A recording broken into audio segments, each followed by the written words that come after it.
오늘 하나님을 경외한 사람 고넬료라는 제목으로 하나님 말씀 증거하도록 하겠습니다. 오늘 사도행전 이제 10장을 우리가 보게 되는데요. 이제 다음 주에도 이제 함께 또 살펴보게 되는데요. 이 사도행전 10장은 하나님의 선교의 역사에 있어서 매우 중요한 위치를 차지하고 있는 부분이라고 할 수 있습니다.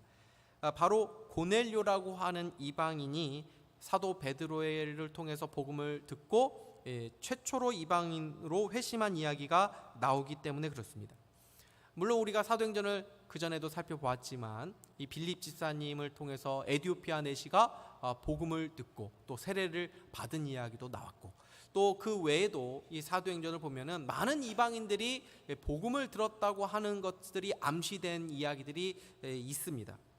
그러나 이방인들에게 복음이 전해질 수 있고 또 그들 역시도 하나님의 백성이 될 수 있다라고 하는 인식이 교회에 공식적으로 되어 있지 않은 때였습니다. 그러니까 교회 안에서 이 부분이 정리가 되지 않은 상태였다는 거죠. 근데 이제는 고넬료에게 사도 베드로가 복음을 전하고 또 그 온 집안이 그 복음을 듣고 성령께서 임하시는 그 역사를 사도 베드로가 직접 목격을 하면서 베드로는 이방인들에게도 복음을 전하여 그들이 구원을 받는 것이 하나님의 뜻이라고 하는 분명한 확신을 가지게 됩니다. 그리고 이 일을 기점으로 본격적으로 교회 총회 안에서 이 이방인 전도가 논의가 되게 되고 공식화되게 되죠. 그래서 이때부터 뚝이 묻어지듯이 이 복음이 이방인들에게 거침없이 전파되기 시작한 것입니다. 그런 의미에서 오늘 사도행전 이 10장에 나오는 고넬료 회심 사건은 선교사적으로 매우 중요한 의미를 차지한다라고 말할 수 있다는 것입니다. 오늘은 이 고넬료라고 하는 사람에 대한 성경의 칭찬을 주목해 보고 싶습니다. 성경이 이방인에 대해서 이렇게 자세하게 신앙을 칭찬하는 것이 드물다고 생각을 합니다. 특별히 고넬료를 하나님을 경외한 사람이라고 소개를 하는데, 하나님을 경외한다는 것이 어떤 의미인지 이 고넬료의 삶을 통해서 우리에게 가르쳐주고 있는 것을 보게 됩니다. 오늘 고넬료를 통해서 하나님이 기억하시는 삶, 그리고 하나님을 경외하는 삶이 무엇인지를 살펴보면서 우리 모두 이러한 신앙으로 새롭게 설 수 있는 은혜가 있기를 주님의 이름으로 축복합니다. 먼저 1, 2절을 보시면 이렇게 되어 있죠. 가이사랴에 고넬료라 하는 사람이 있으니 이달리아 부대라 하는 군대의 백부장이라. 그가 경건하여 온 지방과 더불어 하나님을 경외하며 백성을 많이 구제하고 하나님께 항상 기도하더니. 오늘 고넬료를 성경이 어떻게 소개하고 있는지를 보십시오. 먼저 그는 가이사랴라고 하는 지역에 위치한 로마 군대의 백부장이다 라고 소개하고 있습니다. 가이사랴라고 하는 도시는 가이사, 즉 로마 황제의 이름을 딴 도시입니다. 그래서 여기 말고도 가이사랴 빌립보라는 그 도시도 있는데 여기도 마찬가지로 로마 황제의 이름을 딴 도시죠. 그래서 이런 도시들은 황제에 대한 충성심이 높았습니다. 그리고 아름다운 건축물들도 많이 지었습니다. 특히 이 가이사랴라고 하는 이 도시는 로마 군대가 주둔했던 항구 도시입니다. 여기에 백부장으로 나오는데 약 100여 명의 군인을 통솔했던, 지휘했던 지휘관, 지금으로 말하면 한 중대장쯤 되는 장교라고 보시면 됩니다. 그는 로마인이고 이방인입니다. 그래서 이 사람에 대한 다음 소개가 특이하죠. 2절을 보시면 이렇게 되어 있습니다. 그가 경건하여 온 지방과 더불어 하나님을 경외하며 백성을 많이 구제하고 하나님께 항상 기도하더니.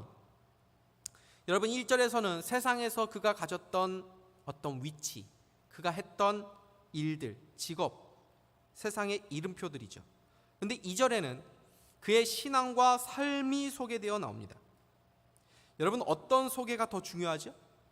1절의 소개가 더 중요합니까? 2절의 소개가 더 중요합니까? 2절이죠. 왜요? 1절은 세상에서의 모습이지만 2절에는 하나님의 평가가 담겨있기 때문입니다. 그런데 우리도 말은 2절이 더 중요합니다 하는데 우리의 삶은 어떻습니까? 사실 1절을 더 중요하게 여기며 살아가고 있지는 않습니까? 세상에서의 나의 위치, 나의 업적, 세상 사람들 앞에 내가 어떻게 소개되고 있는지, 이런 나의 세상 사람들의 평가를 더 중요하게 여기며 살아가고 있을 때가 많이 있지는 않습니까? 이력서 한 줄을 더 넣기 위해 세상에서 알아주는 스펙을 쌓기 위해 얼마나 노력하며 살아가는 인생들이 많은지 모릅니다. 우리에게도 세상에서 소개되어지는 여러 이름표들이 있을 수 있죠. 어떤 직장에서의 어떤 위치에 있고, 또 무슨 대표가 될 수도 있고, 어떤 조직의 장이 될 수도 있고, 어떤 직업을 가질 수도 있고, 어디에 소속될 수도 있고, 교회에서도 어떤 직분이 있고, 여러 가지 소개되는 직책들과 이름표들이 있을 수 있습니다. 그러나 그것이 중요한 것이 아니라는 것이죠. 혹시 1절을 읽으시면서 이 1절을 보면서 감동하시는 분들 계십니까? 1절을 읽으면서 감동하는 분 안 계시죠. 근데 2절을 보면서 감동하죠.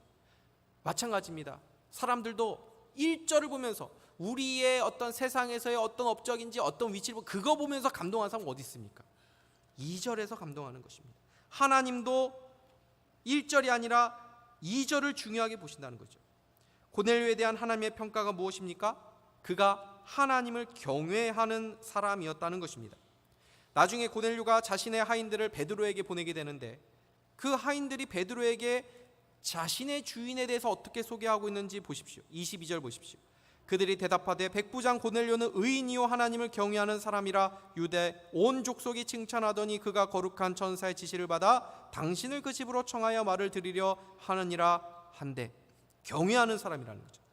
여러분, 경외라는 이 단어가 뭡니까? 세상에서 경외라는 이 말은 잘 쓰지 않는 단어죠. 경외라는 말은 두려움과 사랑이 복합적으로 같이 있는 의미입니다. 인간관계에서 이 단어가 가장 적절하게 적용이 될 수 있는 관계가 바로 부모와 자녀의 관계일 것입니다. 어린 자녀들은 부모님에 대한 두려움이 있죠. 그러나 그 두려움은 무서움이 아닙니다. 사랑이 함께하는 두려움이죠. 하나님을 섬길 때 바로 이 경외심이 있어야 한다는 것입니다. 하나님을 만만히 여겨서도 안 되고, 하나님을 두려워하기만 해서도 안 되고, 하나님을 두려워하지만 하나님을 사랑하는 이 경외심이 있어야 된다는 거죠. 우리는 하나님에 대한 경외심을 가지고 있습니까? 하나님을 경외하는 사람들입니까? 하나님에 대한 이 경외감을 놓치지 않는 우리 모두가 될 수 있기를 바랍니다. 그러면 하나님을 경외하는 자의 삶은 어떻게 나타나게 됩니까? 2절을 다시 보십시오. 그가 경건하여 온 지방과 더불어 하나님을 경외하며, 온 지방과 함께 하나님을 경외했다고 말씀합니다. 여러분, 하나님을 경외하는 삶, 경건한 삶은 가장 먼저 나에게 가장 가까운 사람에게 드러나진다는 것이죠. 고넬료에게는 가족뿐 아니라 신하들도 있었고 부하들도 있었습니다. 그런데 그 고넬료의 집안에 있는 모든 사람들이 다 하나님을 경외했다는 것입니다. 고넬료의 삶이 본이 되지 않았다면 어떻게 그 집안 전체가 하나님을 경외할 수 있었겠습니까? 여러분, 나의 신앙, 나의 믿음은 가장 먼저 나와 가장 가까운 사람들이 알아보는 법이죠. 나를 가장 잘 아는 나의 남편, 나를 가장 잘 아는 나의 아내, 나의 일거수일투족을 예리하게 지켜보고 있는 우리의 자녀들이 우리의 신앙을 정확하게 아는 것입니다. 온 가족이 멀리 여행을 다녀오면 오랜만에 집에 도착했을 때에 참 할 일이 많죠. 빨래도 해야 되고 또 이것저것 정리도 해야 되고 짐도 풀어야 되고 해야 될 일이 많겠지만, 가장 먼저 온 가족이 무사히 집에 돌아오게 해주시고 좋은 시간을 보내게 해주신 하나님을 생각하며 그 하나님께 감사하며 함께 기도하는 시간을 갖는 것이 하나님을 경외하는 모습을 드러내는 일이 될 것이죠. 온 가족이 식사를 할 때 식사 기도하는 것도 하나님을 경외하는 작은 모습이 될 수 있는 것입니다. 생일을 맞이하거나 입학식, 졸업식을 하거나 군대를 가거나 군대에서 휴가를 오거나 또 전역을 하고, 이 모든 생애의 과정마다 하나님의 은혜를 생각하며 하나님을 먼저 생각하고 온 집안이 하나님께 감사하는 시간을 갖는 것이 바로 하나님을 경외하는 집안의 모습일 수 있는 것입니다. 온 가족이 하나님을 예배하고 하나님의 말씀을 듣고 배우는 그 시간을 가질 때 하나님을 경외하는 가정으로 세워지는 시간이 될 것입니다.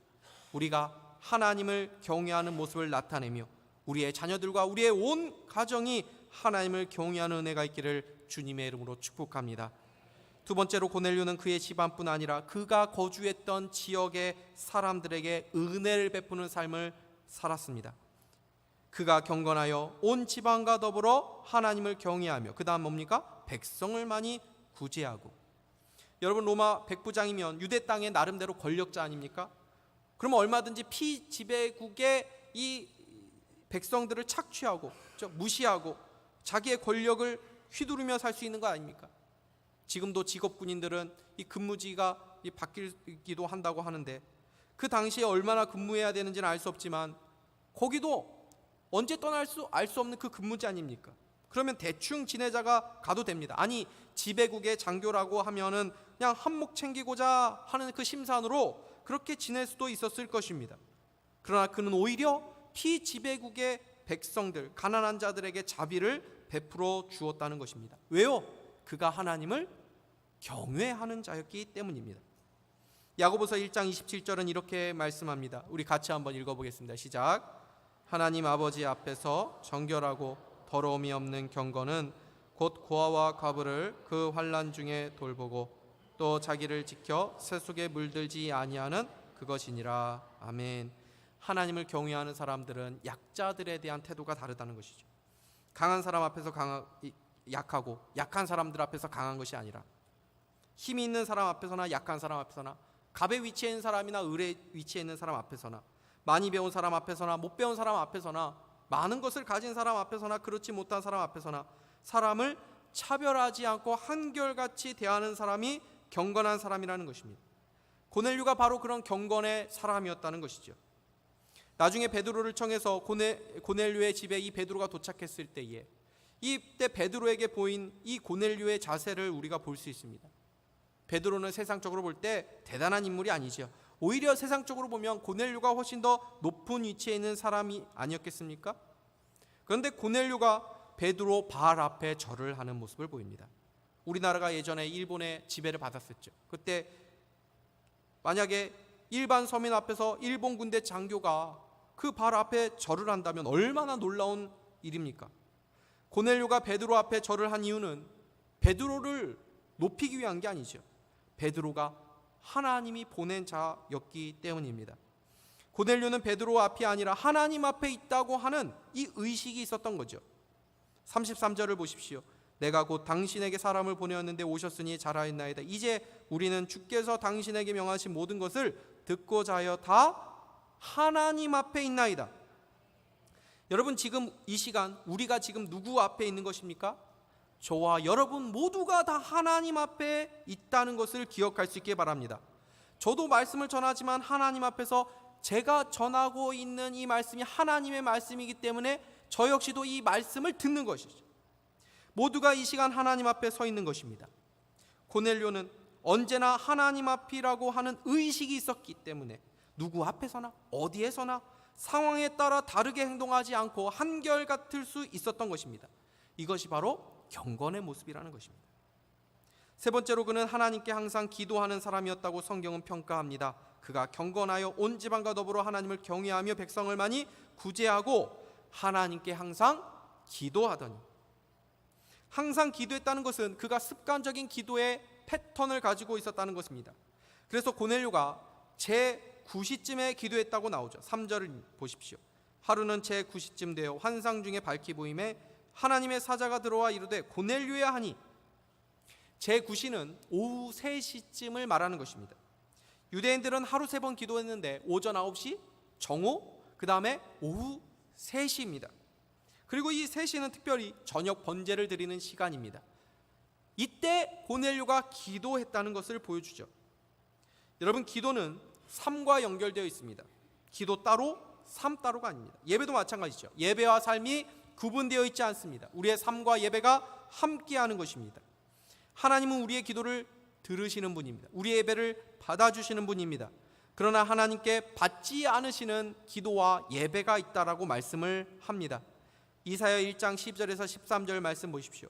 너희가 내 앞에 보이러 오니 이것을 누가 너희에게 요구하였느냐? 내 마당만 밟을 뿐이니라.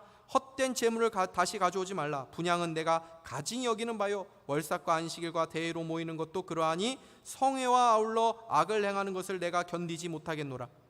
마태복음 5장 23절에서 24절 말씀도 보십시오. 그러므로 예물을 제단에 드리려다가 거기서 내 형제에게 원망들을 만한 일이 있는 것이 생각나거든 예물을 제단 앞에 두고 먼저 가서 형제와 화목하고 그에 와서 예물을 드리라. 시편 66편 18절입니다. 내가 나의 마음에 죄악을 품었더라면 주께서 듣지 아니하시리라. 야고보서 5장 16절 말씀 보십시오. 그러므로 너희 죄를 서로 고백하며 병이 낫기를 위하여 서로 기도하라. 의인의 강구는 역사하는 힘이 크민이라. 결국 이 모든 말씀은 우리에게 무엇을 가르쳐 줍니까? 우리의 삶과 하나님 앞에 드리는 신앙 행위들이 연결되어 있다는 것을 말해주는 것이죠. 하나님을 경외하는 사람들은 형식적인 종교 생활을 하는 사람이 아니라는 것입니다. 고넬료는 비록 이방인이었지만 유대인들처럼 형식적인 종교 생활을 하지 않고 하나님을 믿는 신앙에 대한 진지함을 가지고 그 신앙을 삶에서 살아냈다라는 것이죠. 하나님은 그의 이러한 삶을 기억하여 주셨습니다. 3절과 4절 말씀 보십시오. 하루는 제9시쯤 되어 환상 중에 밝히 보매 하나님의 사자가 들어와 이르되 고넬료야 하니 고넬료가 주목하여 보고 두려워 이르되 주여 무슨 일이니까 천사가 이르되 내 기도와 구제가 하나님 앞에 상달되어 기억하신 바가 되었으니.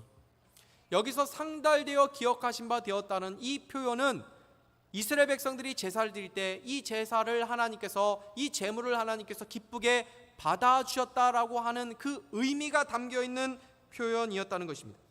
그러니까 고넬료의 기도와 구제의 삶이 하나님 앞에서 기쁘게 받으시는 예배의 삶이었다라는 것이죠. 여러분, 그런데 이러한 삶이 쉬웠겠습니까? 고넬료는 로마 군대의 장교입니다. 당시 로마 제국은 황제를 신으로 여겼습니다. 다신교 문화가 있었던 시절이었습니다. 이런 곳에서 하나님만이 유일한 신이라고 하는 신앙을 가지고 하나님을 경외하며 살아간다는 것이 얼마나 힘들었겠습니까? 얼마나 고넬료에게 많은 고민과 몸부림이 있었겠습니까? 여러분 중에 직장생활 힘든 분 많이 계실 것입니다. 그냥 직장생활하는 것도 힘든데 그리스도인으로서 신앙을 지키면서 직장생활하는 것 얼마나 더 고단하고 또 힘든 일입니까? 그냥 예수 믿는 사람이라는 것을 드러내지 않고 사는 것이 훨씬 편하죠. 그래서 우리는 내가 교회 다닌다는 것을 드러내고 싶어 하지 않습니다. 그러나 고넬료는 그 바쁜 경무 가운데서도 늘 하나님께 기도하고 경건한 삶을 살기 위한 분투가 있었다는 것입니다. 그러한 삶을 하나님께서 다 아시고 기억하신 바가 되었다고 말씀합니다. 그리스도인으로서 그 성도의 정체성을 지켜가기 위한 분투가 우리의 삶 가운데 멈추지 않기를 주님의 이름으로 축복합니다. 여러분, 이 천사의 메시지가 고넬료에게 얼마나 위로와 힘이 되었겠습니까? 뭐 한마디 말이었지만 나의 이 몸부림을 하나님께서 알고 계셨구나, 보고 계셨구나. 여러분이 어떤 대학을 나왔고 어떤 직장에 다녔고 어떤 위치에 있고 어떤 업적을 쌓았던지 간에 하나님께서 그것을 기억하신 것이 아니라 하나님 앞에서 드려진 기도, 하나님의 나라와 영혼을 섬기기 위해 드린 그 모든 헌신들을 하나님께서 기억하신다는 것입니다. 남들이 알아주지 않아도 주님을 위해 수고한 모든 것을 하나님은 기억하여 주신다는 것입니다. 마지막으로 고넬료는 순종의 사람이었습니다. 천사는 고넬료에게 한 가지 구체적인 지시를 내리죠. 5절에서 6절 말씀 보십시오. 내가 지금 사람들을 욥바로에 보내어 베드로라 하는 시몬을 청하라. 그는 무도장이 시몬의 집에 유숙하니 그 집은 해변에 있다 하더라. 여러분, 지금 왜 하나님께서 천사를 고넬료에게 보내셔서 베드로를 청하라고 합니까? 복음을 듣도록 하기 위함이죠. 여러분, 고넬료의 신앙은 훌륭한 신앙입니다. 그러나 복음의 기준에서 보면 그의 신앙은 완전한 신앙일 수 없었습니다. 왜요? 아직 그는 복음을 듣지 못했기 때문에, 예수님을 몰랐기 때문입니다. 그래서 하나님은 고넬료를 그리스도의 그 영광스러운 복음 안으로 초청하고 계신 것이죠. 여러분, 아무리 법 없이도 사는 사람이라고 해도 복음을 듣지 못하면 구원에 이를 수 없습니다. 복음을 들을 필요가 없는 사람은 없는 것입니다. 고넬료의 기도와 구제가 하나님의 구원에 이르는 도구가 될 수는 없었습니다. 만약 고넬료의 그 삶이 충분했다면 하나님께서 왜 굳이 천사를 보내셔서 베드로를 청해서 복음을 듣도록 하셨겠습니까? 여러분, 하나님의 아들 예수 그리스도를 믿지 않는 한 그 누구도 하나님의 자녀가 될 수 없다는 이 진리를 믿을 수 있기를 바랍니다. 예수님이 아니고서도 우리가 구원받을 수 있는 길이 있다면 왜 예수님께서 십자가를 지시고 우리를 위해서 죽으셨겠습니까? 그 십자가 외에 다른 방식이 없었기 때문에, 다른 구원을 받을 만한 길이 없었기 때문에 예수님께서 이 땅에 오셔서 십자가에서 죽으시고 부활하신 것이죠. 고넬료는 하나님의 은혜를 입었습니다. 그리고 그 기회를 놓치지 않았습니다. 천사가 베드로를 청하라고 하는 지시를 받았을 때 고넬료는 그 말씀에 즉각적으로 순종합니다. 7절에서 8절 말씀 보십시오. 마침 말하던 천사가 떠나매 고넬료가 집안 하인들과 부하 가운데 경건한 사람 하나를 불러 이 일을 다 이루고 욥바로 보내니라.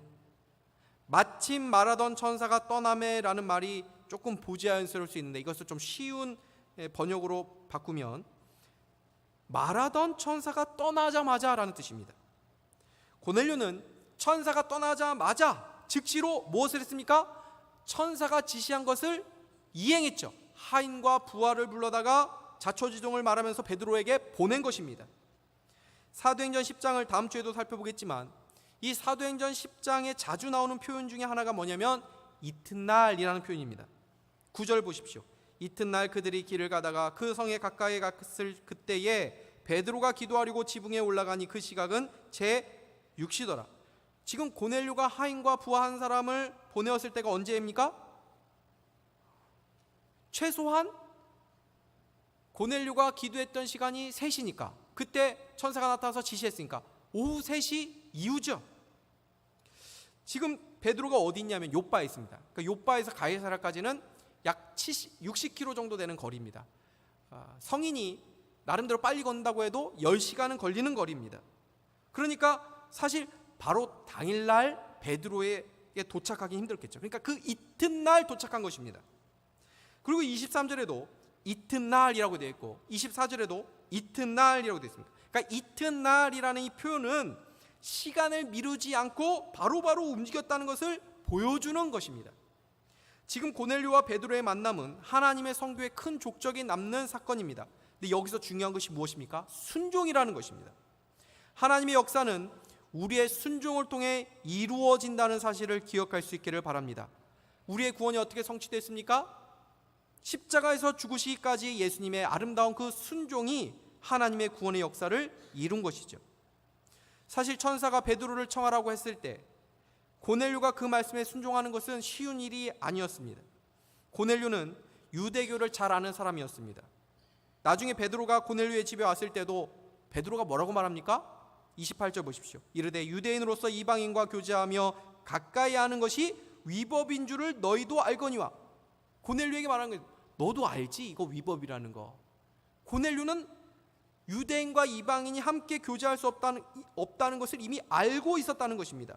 그런데 천사는 그 베드로를 청하라고 하니까 고넬료에게는 사실 부담일 수 있죠. 아이고, 이렇게 한다고 베드로가 과연 올까? 베드로의 이게 율법 어긴 일인데 이거 베드로에게 신뢰되는 일 아닌가? 라는 걱정을 할 수 있었던 것입니다. 그러나 그는 고민하거나 조금 더 주저하지 않고 천사가 떠나자마자 지체 없이 순종했다는 것이죠.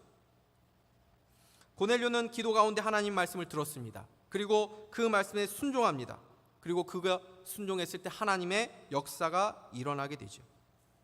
여러분, 우리가 기도할 때, 우리가 예배 드릴 때, 우리가 말씀을 볼 때 그것 자체로 끝나는 것이 아닙니다. 하나님 이렇게 해주세요, 하나님 저렇게 해주세요. 우리가 하나님 앞에 기도합니다. 그런데 우리가 해야 될 일들은 생각하지 않습니다. 하나님이 다 해결해 주시기를 원할 뿐이죠. 그러나 하나님은 기도 가운데, 예배 가운데, 말씀 가운데 우리가 해야 될 일들, 우리가 순종해야 될 일들도 말씀하신다는 것을 우리는 기억해야 합니다. 다음 주에 살펴보겠지만 하나님께서는 베드로에게도 나타나셨습니다. 그리고 베드로에게 말씀하십니다. 그런데 베드로가 그 말씀을 잘 받아들이지 못합니다. 왜요? 자신의 생각과 자신의 신념과 전혀 다른 말씀을 하셨기 때문입니다. 그러나 결국 베드로도 순종하죠. 순종과 순종이 만나 하나님의 역사를 이루게 된 것이죠. 우리는 어쩌면 우리 마음 가운데 순종해야 될 부분이 무엇인지를 이미 알고 있을지도 모릅니다. 그런데 그것을 미룹니다. 왜요? 부담스럽기 때문에. 그러나 순종할 때 역사가 일어나는 것이죠. 저도 성도님들을 위해서 기도하면 때로는 또 생각나는 성도들이 있습니다. 때로는 그 성도에게 연락 한번 하면 좋겠다는 마음이 들 때가 있습니다. 그런데 그게 쉽지 않을 때도 있습니다. 여러분, 목사가 전화한다고 해서 모든 성도가 다 반갑게 여기지는 않습니다. 그래서 저도 사실 용기를 낼 때도 많이 있습니다. 그런데 그런 마음 주실 때 용기 내서 순종하면 거기서 하나님의 역사를 경험할 때가 있죠. 지난주에 개인적으로 아는 사람에 대한 갑작스러운 비보를 전해 들었습니다. 저랑 참 친하게 지냈던 대학 1년 선배인데 갑작스럽게 하나님의 부르심을 받았다는 것입니다. 이분은 제가 산상교회 부임하기 한 3, 4개월 전에 먼저 담임 목사로 부임을 했습니다. 그래서 담임 목회 시작한 지 저랑 비슷한 것 같아요. 3년, 4년 이렇게 된 것 같은데 2달 전에 갑자기 몸이 안 좋아지기 시작하더니 갑작스럽게 중환자실에 들어가게 되고 하나님의 부르심을 받았다는 것입니다. 50이 안 된 나이입니다. 제가 이 사람의 영정 사진을 보게 될 줄은 생각해 본 적도 없습니다. 자녀들도 아직 어린데 참 가슴이 먹먹하고 마음이 아팠습니다. 근데 안타까운 감정만 든 게 아니라 참 하나님 앞에 나도 잘 살아야겠구나 하는 생각도 들었습니다. 우리가 장례식을 가면 늘 생각하는 것이 이것 아닙니까? 아무리 세상에서 성공하려고 열심히 살고 그래도 그렇게 살다가 장례식 보면 이거 다 부질없는 것 아닌가? 정말 중요한 것은 하나님 앞에서 내가 어떤 모습으로 살아왔는가? 내 인생에 대한 하나님의 평가는 무엇인가? 하는 것을 그 죽음 앞에서 생각하게 되는 것 아니겠습니까? 비록 고넬료는 이방인이었지만 그의 삶은 하나님께서 기억하시는 삶, 하나님을 경외하는 삶을 살았습니다. 하나님 앞에 경건한 자라고 하는 평가를 그는 받았습니다. 우리에게 이러한 은혜가 있기를 바랍니다. 가정에서, 일터에서, 교회에서, 삶의 모든 자리에서 하나님을 경외하는 자로 살 수 있기를 바랍니다. 그리하여 우리를 통해 하나님의 선교가 확장되고 하나님의 역사가 나타나고 하나님께 기억되는 인생으로 남는 그러한 은혜가 저와 여러분의 삶 가운데 있기를 주님의 이름으로 축복합니다. 기도하겠습니다. 하나님 아버지, 감사합니다. 오늘 말씀을 통해서 고넬료라는 그 인생에 대한 하나님의 평가를 보며 우리의 인생을 돌아보게 하여 주신 것 감사합니다. 고넬료처럼 하나님을 경외하는 인생, 하나님 앞에 기억되는 인생으로 다시 한번 살아낼 수 있는 그러한 은혜가, 또 그러한 결단이 우리의 삶 가운데 있게 하여 주옵소서. 예수 그리스도의 이름으로 기도하옵나이다. 아멘. 우리 찬송